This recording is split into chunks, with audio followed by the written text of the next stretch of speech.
Hello students, रचनास creation करछी से कलम तक में आपका स्वागत है। मैं हूं रचना और सिंधु घाटी सभ्यता का ये पार्ट 3 है। पार्ट 1 में मैंने कोडिंग बताई सिंधु सभ्यता को याद करने के लिए।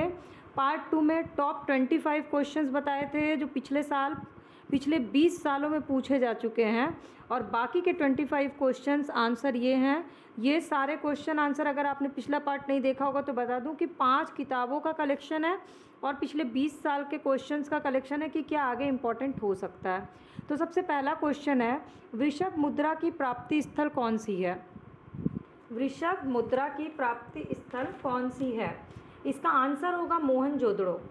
मोहनजोदड़ो से रिलेटेड कोडिंग मैंने बताई हुई है आप लोग को। मोहनजोदड़ो में अनेक वस्तु प्राप्त हुई, जैसे कि कुबड़ वाले बैल की आकृति वाले मुहर जिसमें से शामिल है, उसी को बोलते हैं वृषभ मुद्रा। 27वां क्वेश्चन है, मृण पट्टिका पर उत्कीर्ण सिंह युक्त देवता कहाँ प्राप्त हुए हैं? तो इसका आंसर होगा कालीबंगा। मृण पट्टिका पर उत्कीर्ण सिंह युक्त देवता हो गए कालीबंगा। कालीबंगा की कोडिंग रिवीजन कर लीजिएगा, क्योंकि कालीबंगा से अक्सर क्वेश्चन पूछे जाते हैं क्या क्या चीज़ें मिली हुई हैं। इसमें एक्चुअली कालीबंगा के मृण पट्टिका पर एक और दोहरे सिंह वाले देवता का अंकन है और दूसरी ओर बकरी को दिखाया गया है। यानी कि अगर सिंह पूछ चुका है तो अगला क्वेश्चन जो बन सकता है वो है बकरी से रिलेटेड, ठीक है, जिसे एक पुरुष ला रहा है। संभवतः बकरी को बलि देने के रूप में इसमें दिखाया गया है, तो इसलिए बकरी और सिंह ये इम्पॉर्टेंट है। 27वां क्वेश्चन वेरी इम्पॉर्टेंट। हड़प्पा नगर 3 भागों में विभक्त है। ऐसा कौन सा हड़प्पा का नगर है जो 3 भाग में विभक्त है? तो ये क्वेश्चन बहुत बार पूछा जा चुका है, जिसका आंसर है धौलावीरा। मेरे ख्याल से मैक्सिमम स्टूडेंट्स को ये याद होगा। धौलावीरा का आकार क्या है? अगला जो क्वेश्चन बन सकता है वो है आयताकार। इस नगर को 3 भाग में बांटा गया, एक तो किला, फिर मध्य नगर और निचला नगर, इसलिए ये 3 भाग वाले नगर है। और अगला क्वेश्चन जो बन सकता है वो आयताकार के लिए। इसके बाद अगला क्वेश्चन है, उन्नत जल प्रबंधन की व्यवस्था कहाँ मिली है? कहाँ की खुदाई में उन्नत जल प्रबंधन? ये भी क्वेश्चन पूछा जा चुका है। उन्नत जल प्रबंधन ये मिला है धौलावीरा में। तो धौलावीरा का पूरा लोकेशन, धौलावीरा से क्या क्या प्राप्त हुआ है, इसकी कोडिंग पार्ट 1 में जाकर के ज़रूर देख लीजिएगा। धौलावीरा में उन्नत जल प्रबंधन की व्यवस्था मिली है। लोग बांध बना करके जलाशय में पानी इकट्ठा करते थे। ये जलाशय और बांध बनाने का प्राचीनतम साक्ष्य है धौलावीरा, ठीक है। अब इसके बाद अगला क्वेश्चन है, युगल समाधि के साक्ष्य कहाँ से मिले हैं? ये बहुत ही ज़्यादा इम्पोर्टेंट क्वेश्चन है, यूपीपीसीएस में ये 2016 में पूछा गया है। इससे पहले भी कई बार पूछा जा चुका है युगल समाधि के साक्ष्य। बेसिकली अगर युगल समाधि पूछता है तो उसका आंसर होगा लोथल और कालीबंगा। लेकिन जो साक्ष्य मिले हैं इसमें कालीबंगा से युगल समाधि के साक्ष्य मिले हैं और लोथल से 3 युगल समाधि के साक्ष्य मिले। अगर ऐसा डाटा वाइज कुछ पूछता है तो ये दोनों आंसर होंगे। तो ये 5 क्वेश्चन 26, 27, 28, 29 और 30। अब आगे का क्वेश्चन देख लेते हैं। इसके बाद है 31 क्वेश्चन, लेखन कला विकसित करने वाली प्रथम सभ्यता कौन सी थी? तो इसका आंसर होगा सुमेरिया की सभ्यता। सुमेरिया सभ्यता के लोग जो थे वो प्राचीन विश्व के प्रथम लिपि आविष्कार करता थे। मतलब लिपि का आविष्कार सबसे पहले किसने किया? सुमेरिया की सभ्यता के लोगों ने। और सुमेरिया की क्यूनिफॉर्म लिपि को प्राचीनतम लिपि मानी जाती। तो अगला फॉरवर्ड लिंक का क्वेश्चन क्या हो सकता है? कौन सी लिपि है? उस लिपि का नाम क्या है? क्यूनिफॉर्म। क्यूनिफॉर्म ये एक लिपि है जो फर्स्ट लिपि है, ठीक है। ये हो गया फॉरवर्ड लिंक का क्वेश्चन जो आगे इम्पोर्टेंट हो सकता है। कपास की खेती का सर्वप्रथम जो शुरुआत है कपड़े पहनने के लिए कपास की खेती की गई, उसका आंसर होगा भारत में सर्वप्रथम कपास की खेती शुरू की गई। किसके लिए? वस्त्रों के लिए। तो इसका आंसर भारत है। 1922 में राखलदास बनर्जी के नेतृत्व में जब सिंधु घाटी के किनारे स्थित मोहनजोदड़ो का उत्खनन किया गया तो वहाँ पर कपास के साक्ष्य मिले। मोहनजोदड़ो, राखलदास बनर्जी। घग्गर और उसकी सहायक नदी की घाटी में कौन सा स्थल स्थित है? घग्गर और उसकी सहायक नदी की घाटी में है वनावली। वनावली कहाँ है? हरियाणा में। ये घग्गर और उसकी सहायक नदी के बीच में स्थित है। विस्तृत साम्राज्य की जुड़वा राजधानी किसे कहा गया है? ये बहुत इंपॉर्टेंट क्वेश्चन है और इसका आगे का फॉरवर्ड लिंक और इम्पॉर्टेंट है। एक्चुअली विस्तृत साम्राज्य की जुड़वा राजधानी कहा गया हड़प्पा और मोहनजोदड़ो को। लेकिन अगला क्वेश्चन जो बन सकता है कि उसने किसने कहा, ये इम्पॉर्टेंट है, तो वो है पिग्गट। ठीक है।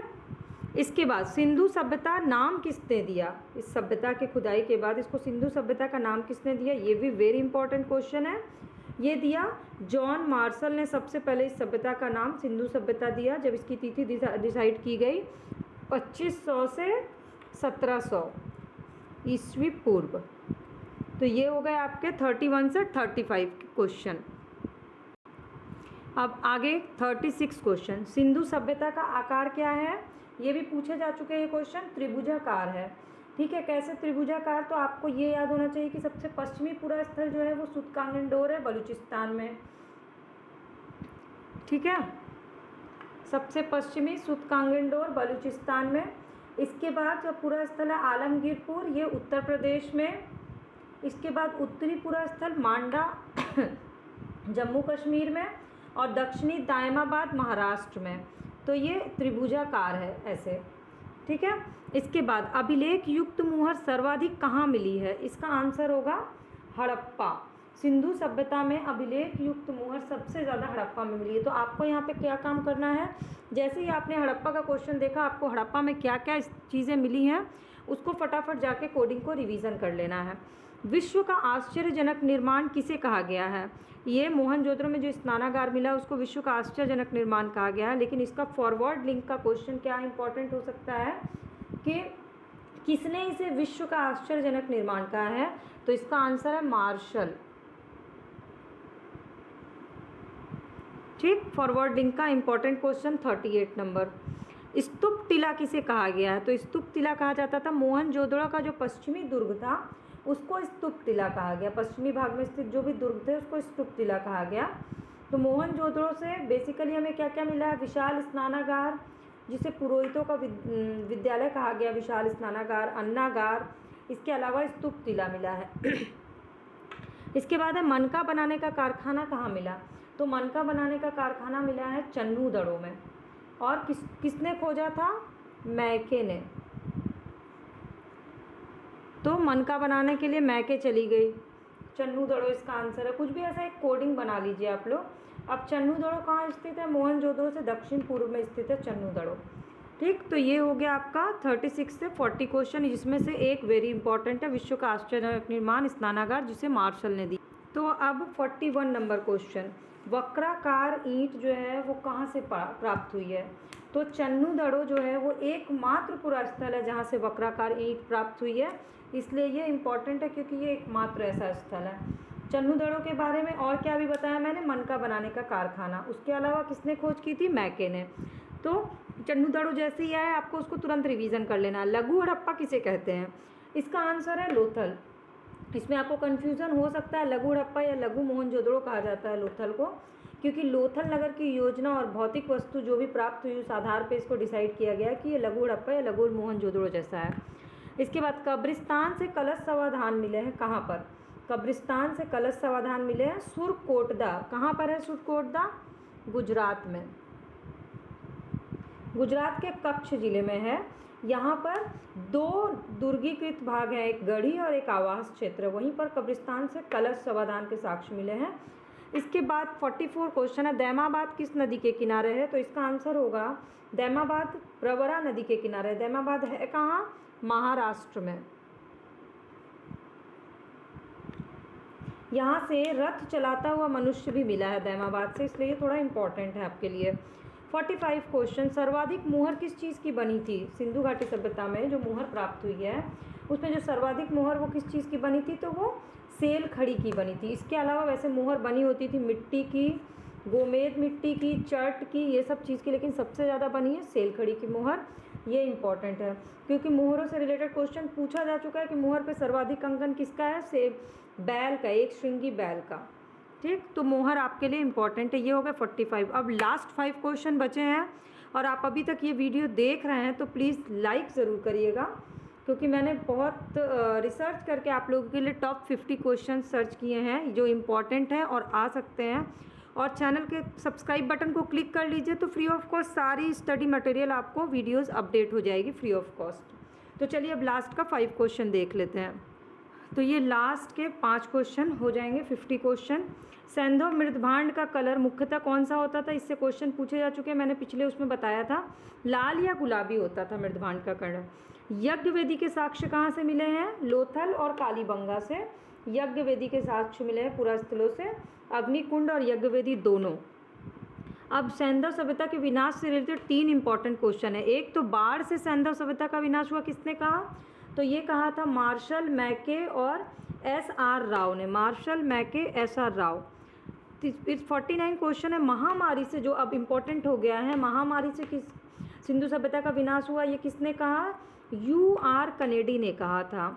और सबसे लास्ट क्वेश्चन कि आर्यों का आक्रमण से सिंधु घाटी सभ्यता का विनाश हुआ, ये कहा था चाइल्ड, गार्डन चाइल्ड, मार्टिपल हीरर और पिगट। पिगट के बारे में भी पीछे मैंने एक क्वेश्चन बताया, उसको फटाक से रिवीजन कर लीजिएगा अगर भूल गया हो तो। अब ये आर्यों का आक्रमण से सिंधु घाटी सभ्यता का विनाश हो गया, स्टोरी खत्म हो गई। अब अगला जो है स्टोरी आएगी वैदिक काल। इसीलिए हिस्ट्री को ना सीरीज़ मतलब एक कहानी की तरह पढ़िएगा तो सारी चीज़ें जो भी कन्फ्यूज़न है वो दूर हो जाएगा।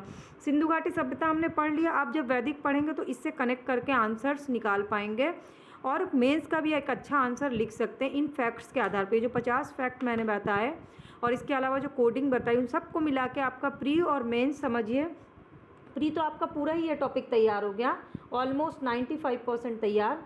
और मेंस का ये जो है ना 65%, अगर सिंधु घाटी सभ्यता से कोई क्वेश्चन आता है तो आप समझिए कि आपका मेंस का 65% आंसर का फैक्ट मैंने दे दिया, क्योंकि बिना फैक्ट के आप आंसर नहीं लिख सकते। तो अगर ये सारी चीज़ें और वो कोडिंग याद होगी तो आप एक बहुत अच्छा आंसर फॉर्म कर सकते हैं। तो वीडियो कैसी लगी है प्लीज़ मुझे कमेंट करके ज़रूर बताइएगा। और जब भी इस टॉपिक को रिवीजन करना हो तो बस इस वीडियो को देख लीजिए, सारे क्वेश्चंस के साथ आपका ये पूरा टॉपिक रिवीजन हो जाएगा।